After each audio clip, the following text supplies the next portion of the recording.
Yuri's got to make sure he keeps that right foot on the outside of Gordon's knee. It's on the inside now. Gordon could be inverted in a second now.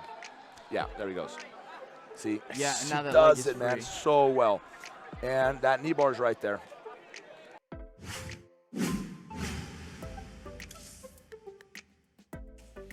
Okay, so this next entry is Gordon Ryan using a barrel roll from like the outside Ashi into the 411, and one time against Yuri, Yuri was standing, driving his knee forward, and he inverted underneath. So it can be an inversion, it can be a barrel roll, but we're basically putting ourselves into an outside Ashi and then turning over into the 411. However you end up in outside Ashi doesn't really matter from here, but one of the things we want to be careful about, especially when we're bringing our leg over when our opponent's in alignment, which is typically what Gordon's doing, he knows how to control the leg very well, so he doesn't get into problems with it, is that if I have myself in like outside Ashi here and my opponent's knee is on the ground, if their knee is able to stay stacked underneath their hip, then it's gonna be a load-bearing frame, very difficult to move. And if they're able to start getting their knee behind their hip, creating a sprawl, I'm gonna be in a leg drag here. And if at any point this fails, or if he's able to control my upper body, everything is gonna start going to shit for me.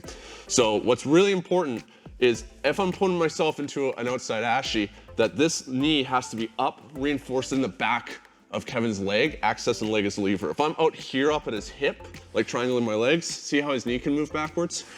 I need to get my knee up here, and then whether I'm crossing my ankles or like triangling, I wouldn't recommend doing it all here because you can't drive your knee up like this. As I've crossed my ankles now, you can see how I'm right here reinforcing the pit of Kevin's knee. If he tries to drive backwards, it's a little bit harder.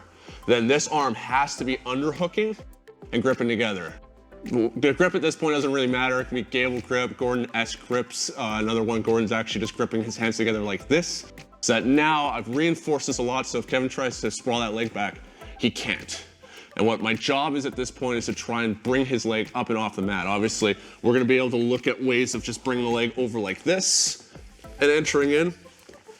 But in this circumstance, Gordon looks to barrel roll over at this point. So he's got like the S grip, and because Kevin is low, it's easy for me to do the barrel roll at this point because I can stay horizontal to the mat and I don't have to put a lot of pressure on my neck. From here, I'm just rolling across, and here now I'm to the 411. That pressure of my hip dropping into Kevin's hip, as well as me pulling here, is what causes this, where Kevin's left hip is now down towards the mat. What I want to do from here is try and keep Kevin's leg off the mat as much as possible. As we talked about with the 411 in the first video, my job is to try and control that leg so that I can deny Kevin the ability to base meaningfully with any leg. If I'm here and Kevin's able to put his foot on the mat, he's going to be able to start turning his hips this direction, performing a technical stand-up, extracting his leg, or like Yuri did against Gordon, just stood up. And so while Gordon still had the 411, everything becomes much harder now because my opponent is now standing. If I can keep this foot in the air and stop it from touching the mat, if Kevin tries to stand up from here, it's much more difficult. So this is gonna be the battle, is trying to keep control of this leg the best I can, so that if Kevin's trying to stand up, I might be able to try and get control here. In a non-IBJJF setting, then obviously we're gonna be attacking the heel hooks. But in an IBJJF setting, we gotta be very careful, making sure that we're keeping that underhook and trying to keep our opponent from being able to get into base. There's back attacks, there's trying to come up into the sweep, but it's gonna be very difficult because we don't have control of that leg. So try and take it slow and make sure you get control first before trying to move ahead. What I would prefer you guys doing most of the time is trying to do something to break your opponent's alignment. So rather than just taking your leg and throwing it over, we're gonna be taking, say, like our shin or our foot, and we're gonna be driving up into our opponent's armpit so that we're able to off-balance them. This has caused a kazushi, which creates vulnerability in our opponent's alignment, and this is gonna allow us now to be able to throw our leg over much safer. You can see how Kevin's a little bit further away from me.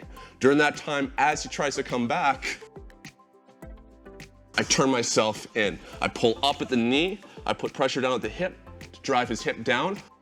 From here, I start sliding up to the lever, keeping the underhook grip, not an overhook. And from here, obviously there's knee bar threats. So Kevin is gonna start turning his knee up towards the sky so he can try and plant his foot down into the mat. I gotta just try and keep that foot off the mat. And from here, I can look to start building up, or I can look to try and control this leg so I can break him down to the strong side or look to start completing that sweep. The other time against Yuri, Yuri was standing and Gordon ended up coming into this position through like an inversion. And so he was here. Getting into the outside Ashi from here, we're keeping that underhook. You can obviously look to just like sweep your opponent kind of with that twisting action from like a single leg X, like this, to try and knock your opponent down. Very difficult to do though, because you don't really have many options, so your opponent is gonna know that they can just shift all their weight over to the side. You're just gonna be driving in. You can barrel roll still from here, but you can see how because Kevin's hips are higher, my hips are higher, and so for me to do this, I end up just putting pressure onto my head and neck. Some people you'll see, they take their one free hand, because this arm has to stay underhooked, and they'll post it on the mat here, so that they can start to try and turn over and complete the roll. What we're just looking at doing is starting to create hip mobility by curling my leg into Kevin's hip to create base so that I can mobilize myself, so I can start to kick this leg down and withdraw it, so I can start turning myself up like this.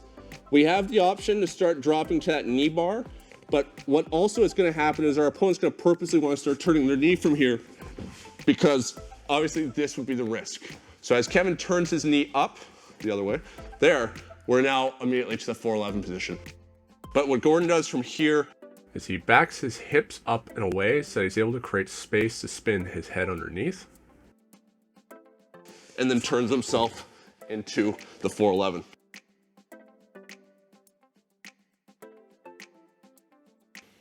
It's a great way of being able to transition in. Just be very careful when your opponent is down on the ground that you're not gonna put yourself in a leg drag and just get smashed from there. Outside Ashi isn't the strongest position for leg locks, especially anymore now that people have caught on to how everything works. So try and use it as just like a temporary placement of control to access that lever to the hip, your opponent's leg, and look to advance into a better position, which is gonna be the 411 in this circumstance.